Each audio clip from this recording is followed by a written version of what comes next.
नमस्कार दोस्तों, बिरजूस study point में आपका स्वागत है। दोस्तों, ये वीडियो भारतीय संविधान के अत्यंत महत्वपूर्ण प्रश्नों की सीरीज़ का भाग 2 है। इसमें कुल 20 प्रश्न हैं, जो आपके प्रत्येक एग्ज़ाम में बार-बार पूछे जाते हैं। इसलिए वीडियो को अंत तक ज़रूर देखें और चैनल पर पहली बार आए हों तो सब्सक्राइब ज़रूर कर लें, क्योंकि आपके सब्सक्राइब करने से हमें मोटिवेशन मिलता है, जिससे हम आपके लिए और भी अच्छे प्रश्नों को ढूँढ सकें। चलिए दोस्तों, वीडियो की शुरुआत करते हैं। इंडियन कॉन्स्टिट्यूशन यानी भारतीय संविधान का ये पार्ट 2 है। पार्ट 1 हम लोग कर चुके हैं। जिन साथियों ने पार्ट 1 नहीं देखा हो, डिस्क्रिप्शन बॉक्स में उसका लिंक दे दिया गया है, वहाँ से आप जाकर उसको देख सकते हैं। काफ़ी महत्वपूर्ण प्रश्नों की सीरीज चल रही है दोस्तों। तो पार्ट 1 में भी काफ़ी इंपॉर्टेंट क्वेश्चंस हैं आपके लिए, जो आपके एग्ज़ाम में बार बार पूछे जाते हैं। चलिए इस वीडियो की शुरुआत करते हैं दोस्तों। आज का पहला क्वेश्चन है, भारतीय संविधान किस दिन पूर्णतः लागू हुआ? ऑप्शन नंबर 1 है 26 नवंबर 1949 को। ऑप्शन नंबर 2 है 1 जनवरी 1950 को। ऑप्शन नंबर 3 में है 26 जनवरी 1950 और ऑप्शन नंबर 4 में है 15 अगस्त 1950। तो आपको बताना है कि भारतीय संविधान किस दिन पूर्णतः लागू हुआ। चलिए दोस्तों, इसका राइट आंसर देख लेते हैं। मुझे उम्मीद है आप लोगों ने इसका राइट आंसर लगा लिया होगा। इसका राइट आंसर हो जाएगा दोस्तों 26 जनवरी 1950। 26 जनवरी 1950 को भारतीय संविधान पूर्णतः लागू कब हुआ? 26 जनवरी 1950 को। आप लोग कितना सही कर पा रहे हैं, इसका कमेंट करके हमें कमेंट बॉक्स में ज़रूर बताइएगा दोस्तों। चलिए नेक्स्ट क्वेश्चन की ओर बढ़ते हैं। क्वेश्चन नंबर 2 है दोस्तों, भारतीय संविधान ने किस प्रकार के लोकतंत्र को अपनाया है? ऑप्शन नंबर ए है संवैधानिक राजतंत्र। ऑप्शन नंबर बी में है वंशानुगत लोकतंत्र। ऑप्शन नंबर सी में है लोकतांत्रिक राजतंत्र और ऑप्शन नंबर डी में है लोकतांत्रिक गणतंत्र। मुझे उम्मीद है दोस्तों क्वेश्चंस आपको पसंद आएंगे, काफ़ी बेहतरीन क्वेश्चंस हैं। चलिए इसका राइट आंसर देख लेते हैं दोस्तों। इसका राइट आंसर हो जाएगा लोकतांत्रिक गणतंत्र को। आप क्वेश्चन के लेवल को देखिए, काफ़ी बेहतरीन क्वेश्चन शामिल किए गए हैं वीडियोज़ में, तो सब्सक्राइब जरूर करिएगा दोस्तों। लोकतांत्रिक गणतंत्र भारतीय संविधान ने किस प्रकार के लोकतंत्र को अपनाया है? तो इसका राइट आंसर हो जाएगा लोकतांत्रिक गणतंत्र को अपनाया है। ठीक है दोस्तों, चलिए नेक्स्ट क्वेश्चन की ओर बढ़ते हैं। क्वेश्चन नंबर 3 दिया है। क्वेश्चन नंबर 3 दिया है, किस दिन भारत का गणतंत्र के रूप में जन्म हुआ? भारत का गणतंत्र के रूप में जन्म किस दिन हुआ? ए 26 नवंबर 1949, बी 1 जनवरी 1950, सी 26 जनवरी 1950 और डी 15 अगस्त 1950। तो आपको बताना है कि भारत का गणतंत्र के रूप में जन्म कब हुआ है।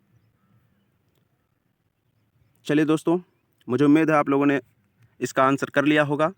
अब राइट आंसर की ओर बढ़ते हैं। राइट आंसर इसका हो जाएगा ऑप्शन नंबर सी 26 जनवरी 1950।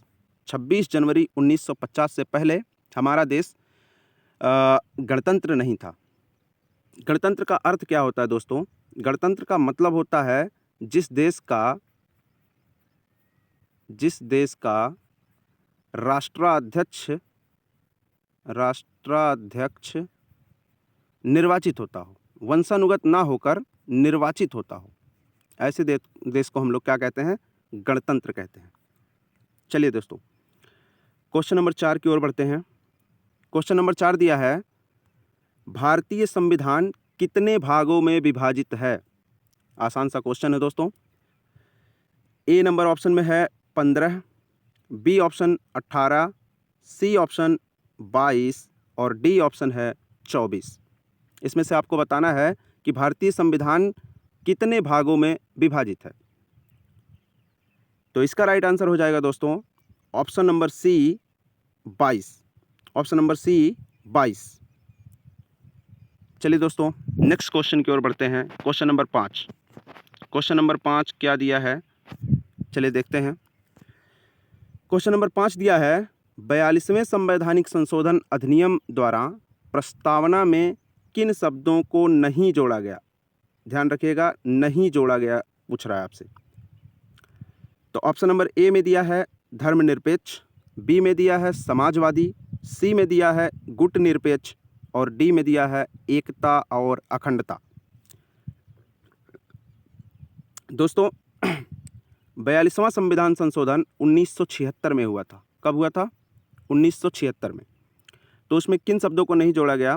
तो इसमें एक ही शब्द है दोस्तों, इसका राइट आंसर है ऑप्शन नंबर सी गुटनिरपेक्ष। गुटनिरपेक्ष शब्द को नहीं जोड़ा गया था। धर्मनिरपेक्ष और समाजवादी, एकता, अखंडता ये हमारे संविधान में जो है 42वें संवैधानिक संशोधन के द्वारा जोड़ा गया था। गुटनिरपेक्ष शब्द 42वें संवैधानिक संशोधन द्वारा नहीं जोड़ा गया है। चलिए नेक्स्ट क्वेश्चन की ओर बढ़ते हैं। Question number 6। क्वेश्चन नंबर 6 क्या कहता है दोस्तों? चलिए देख लेते हैं। संविधान के अनुसार भारत एक ... है। संविधान के अनुसार भारत, ये पूछ रहा है भारत क्या है? ए ऑप्शन में दिया है परिसंघ, बी ऑप्शन में दिया है राज्यों का संघ, सी ऑप्शन दिया है अर्धसंघ और डी में है उपरोक्त में से कोई नहीं। इसका राइट आंसर हो जाएगा दोस्तों ऑप्शन नंबर बी राज्यों का संघ। आप जब भारतीय संविधान का आर्टिकल 1 पढ़ेंगे तो उसमें साफ साफ लिखा है भारत अर्थात इंडिया राज्यों का संघ होगा। तो ये राज्यों का संघ है। भारतीय संविधान के अनुसार भारत क्या है? एक राज्यों का संघ है।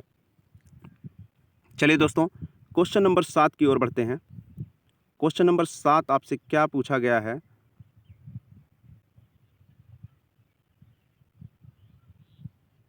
क्वेश्चन नंबर 7 को थोड़ा सा आप इंतज़ार करेंगे, थोड़ा सा और छोटा कर देते हैं। चलिए क्वेश्चन नंबर 7 कह रहा है कि भारत में किस प्रकार की शासन व्यवस्था अपनाई गई है? भारत में किस प्रकार की शासन व्यवस्था अपनाई गई है? ए अमेरिकी अध्यक्षात्मक प्रणाली, बी ब्रिटिश संसदात्मक प्रणाली, सी में दिया है फ्रांसीसी अध्यक्षात्मक प्रणाली और डी में दिया है सामूहिक मंत्रिमंडलात्मक प्रणाली। तो इसका सही जवाब हो जाएगा दोस्तों ऑप्शन नंबर बी ब्रिटिश संसदात्मक प्रणाली। ब्रिटिश संसदात्मक प्रणाली।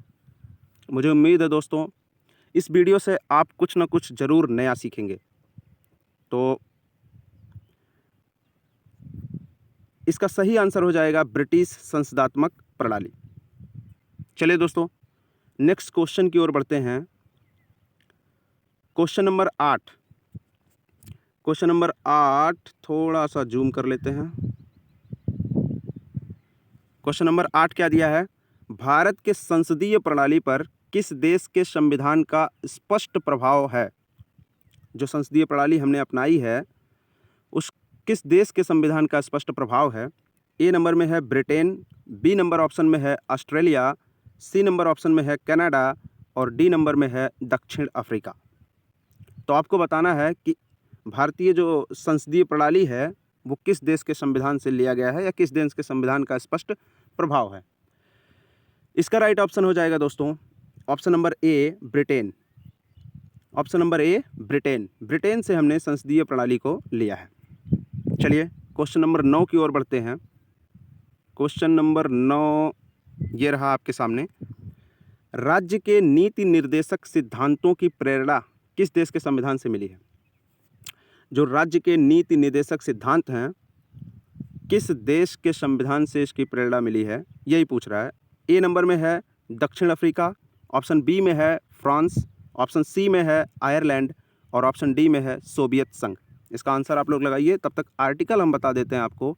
राज्य के नीति निर्देशक सिद्धांत जो है आर्टिकल 36 से 51 तक भारतीय संविधान में आर्टिकल 36 से आर्टिकल 51 तक राज्य के नीति निर्देशक सिद्धांतों को लिखा गया है और ये भाग 3 में पड़ता है दोस्तों। भारतीय संविधान के भाग 3 में। इसका राइट आंसर हो जाएगा दोस्तों option number c Ireland. Option number c Ireland. ठीक है। चलिए उम्मीद है दोस्तों आपको वीडियो पसंद आ रहा होगा। वीडियो पसंद आए तो लाइक कर दीजिएगा और अपने दोस्तों को अधिक से अधिक शेयर कर दीजिएगा और सब्सक्राइब करना बिल्कुल मत भूलिएगा। क्वेश्चन नंबर 10 दिया है दोस्तों। क्वेश्चन नंबर 10, भारतीय संविधान में शामिल समवर्ती सूची किस देश के संविधान से लिया गया है? समवर्ती सूची किस देश के संविधान से लिया गया है? ए दिया है सोवियत संघ, बी दिया है ऑस्ट्रेलिया, सी संयुक्त राज्य अमेरिका और डी कनाडा। यहाँ आपको बताना है कि समवर्ती सूची किस देश के संविधान से लिया गया है। तो इसका राइट आंसर हो जाएगा दोस्तों option number b Australia. Option number b Australia. समवर्ती सूची कहाँ से ली गई है हमारे देश के संविधान में? तो ये ऑस्ट्रेलिया से ली गई है। ठीक है दोस्तों। कनाडा से क्या लिया गया है? कनाडा से लिया गया है अवशिष्ट शक्तियाँ केंद्र के पास और सशक्त केंद्र की व्यवस्था दी गई है। इसके अलावा आप सोवियत संघ से देख चुके हैं। सोवियत संघ रूस से हमने मौलिक कर्तव्य को लिया है, जो संविधान के भाग 4 का में और 51 के का में रखा गया है, आर्टिकल 51 का में। संयुक्त राज्य अमेरिका से हमने मूल अधिकार, उद्देशिका का विचार, राष्ट्रपति पर महाभियोग, स्वतंत्र न्यायपालिका जैसे प्रावधान लिए हैं। चलिए दोस्तों नेक्स्ट क्वेश्चन की ओर बढ़ते हैं। क्वेश्चन नंबर 11 आपके लिए है। क्वेश्चन नंबर 11 क्या कहता है? भारतीय संविधान में आपात संबंधी उपबंध भारतीय शासन अधिनियम और किस देश के संविधान से लिया गया है? तो भारतीय संविधान में आपात संबंधी उपबंध कह रहा है कहाँ से लिया गया है? एक तो भारतीय शासन अधिनियम से है जो कि आया, और दूसरा किस देश के संविधान से लिया गया है? ऑप्शन नंबर ए है दक्षिण अफ्रीका, ऑप्शन नंबर बी में दिया है जर्मनी के बीमर संविधान, ऑप्शन नंबर सी में है कनाडा और ऑप्शन नंबर डी में है सोवियत संघ। तो आपात उपबंध के लिए मुझे उम्मीद है आप लोगों ने इसका राइट आंसर कर लिया होगा। चलिए राइट आंसर देख लेते हैं दोस्तों। इसका राइट आंसर क्या है? इसका राइट आंसर हो जाएगा b, option number b, Germany के बीमर संविधान से। ऑप्शन नंबर बी, जर्मनी के वीमर संविधान से। ठीक है दोस्तों। नेक्स्ट क्वेश्चन की ओर बढ़ते हैं। Question number 12। क्वेश्चन नंबर 12 क्या दिया है? भारतीय संविधान की संशोधन प्रक्रिया किस देश के संविधान से प्रभावित है? जो हमारे देश में संशोधन होता है, आर्टिकल आपको बताते हैं, आर्टिकल 368 अनुच्छेद 368 के तहत जो संशोधन प्रक्रिया आती है वो किस देश के संविधान से ली गई है? ऑप्शन नंबर ए है कनाडा, ऑप्शन नंबर बी में है ऑस्ट्रेलिया, ऑप्शन नंबर सी में है इटली और ऑप्शन नंबर डी में है दक्षिण अफ्रीका। इसका सही जवाब हो जाएगा दोस्तों ऑप्शन नंबर डी, दक्षिण अफ्रीका। दक्षिण अफ्रीका। भारतीय संविधान की जो संशोधन वाली प्रक्रिया है वो कहाँ से ली गई है? दक्षिण अफ्रीका से। ठीक है दोस्तों। चलिए क्वेश्चन नंबर 13 की तरफ बढ़ते हैं। क्वेश्चन नंबर 13 क्या दिया है? काफ़ी इम्पॉर्टेंट क्वेश्चन है क्वेश्चन नंबर 13 और बहुत ही बढ़िया क्वेश्चन है। भारत का संविधान ... ए नंबर में दिया है अत्यंत लचीला है, बी नंबर में दिया है अत्यंत कठोर है, ऑप्शन नंबर सी में दिया है कठोर कम लचीला अधिक है, ऑप्शन नंबर डी में दिया है लचीला कम कठोर अधिक है। तो क्या हो जाएगा दोस्तों इसका सही जवाब? भारत का संविधान कैसा है? तो भारत का संविधान, इसका सही जवाब हो जाएगा ऑप्शन नंबर सी, कठोर कम लचीला अधिक है।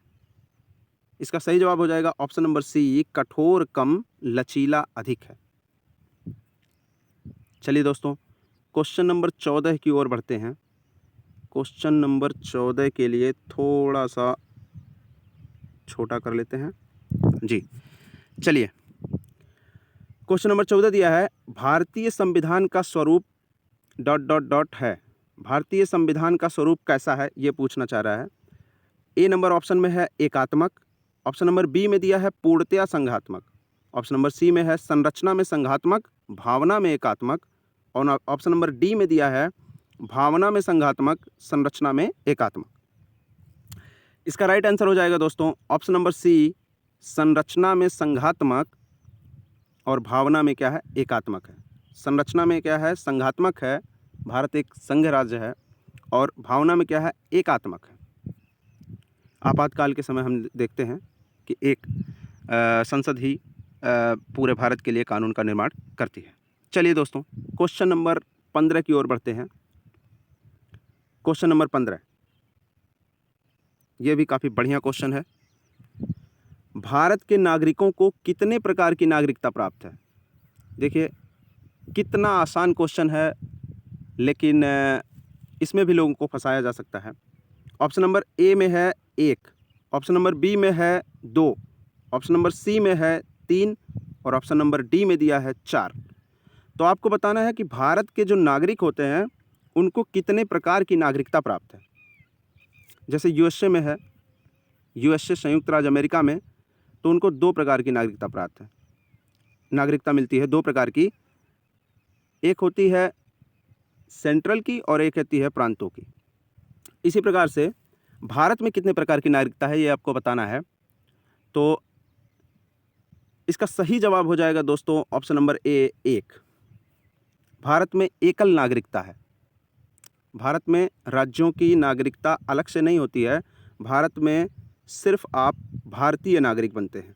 तो ये इसका सही जवाब हो जाएगा ऑप्शन नंबर ए 1। ठीक है दोस्तों, मुझे उम्मीद है आप लोगों को वीडियो ज़रूर पसंद आ रहा होगा दोस्तों, क्योंकि क्वेश्चन आप लोगों के लिए जो आए हैं ये काफ़ी इंपॉर्टेंट हैं। चलिए नेक्स्ट क्वेश्चन देखते हैं। भारत की नागरिकता निम्न में से किस प्रकार से प्रभावित की जा सकती है? क्वेश्चन नंबर 16 आपको दिया है कि भारत की नागरिकता जो है किस प्रकार से प्रभावित की जा सकती है। हाँ, हमने आपको बताया नहीं दोस्तों, जो नागरिकता का प्रावधान है वो भाग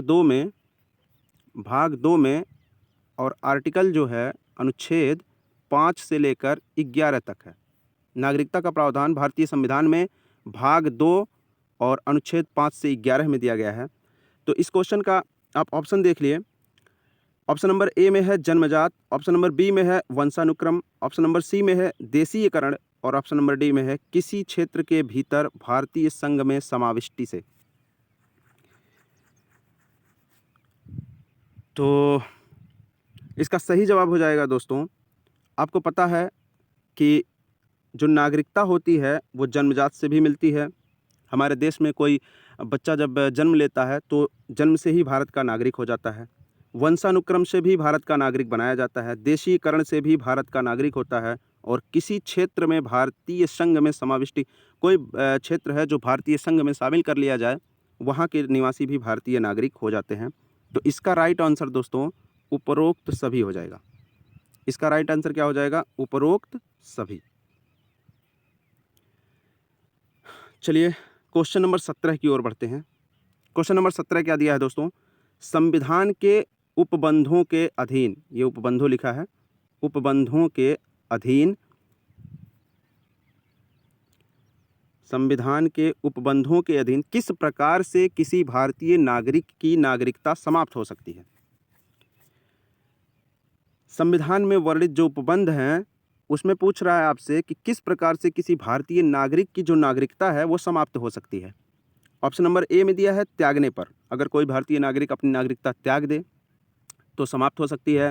ऑप्शन नंबर बी में दिया है पर्यावसान पर, ऑप्शन नंबर सी में दिया है वंचित किए जाने पर और ऑप्शन नंबर डी में दिया है उपरोक्त सभी।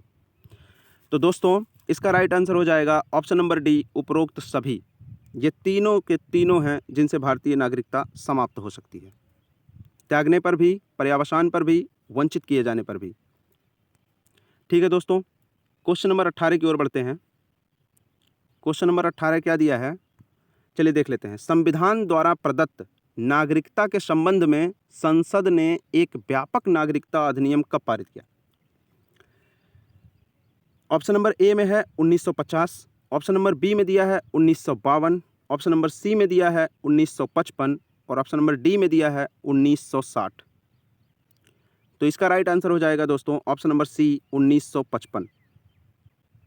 1955 व्यापक, संसद ने जो व्यापक नागरिकता अधिनियम दिया था वो कब बनाया था? 1955 में। चलिए क्वेश्चन नंबर 19 की ओर बढ़ते हैं दोस्तों। इसके बाद एक क्वेश्चन और शेष रह जाएगा आपके लिए। क्वेश्चन नंबर 19 दिया है राज्य पुनर्गठन अधिनियम कब पारित किया गया? राज्य पुनर्गठन अधिनियम कब पारित किया गया? ए नंबर ऑप्शन है 1950, बी नंबर में दिया है 1952, सी में दिया है 1956 और डी में दिया है 1959। आपको बताना है राज्य पुनर्गठन अधिनियम कब पारित किया गया। तो इसका सही जवाब हो जाएगा दोस्तों ऑप्शन नंबर सी 1956। 1956 राज्य पुनर्गठन अधिनियम 1956 में पारित किया गया। चलिए दोस्तों, आज इस वीडियो के लास्ट क्वेश्चन पे हम लोग पहुंचते हैं। इस वीडियो का आखिरी क्वेश्चन है, पुडुचेरी यानी पूर्ववर्ती पांडिचेरी जिसे कहा जाता था, को किस वर्ष भारतीय संघ में सम्मिलित किया गया। आप देखिए क्वेश्चन कितने अच्छे हैं। पुडुचेरी को किस वर्ष भारतीय संघ में सम्मिलित किया गया।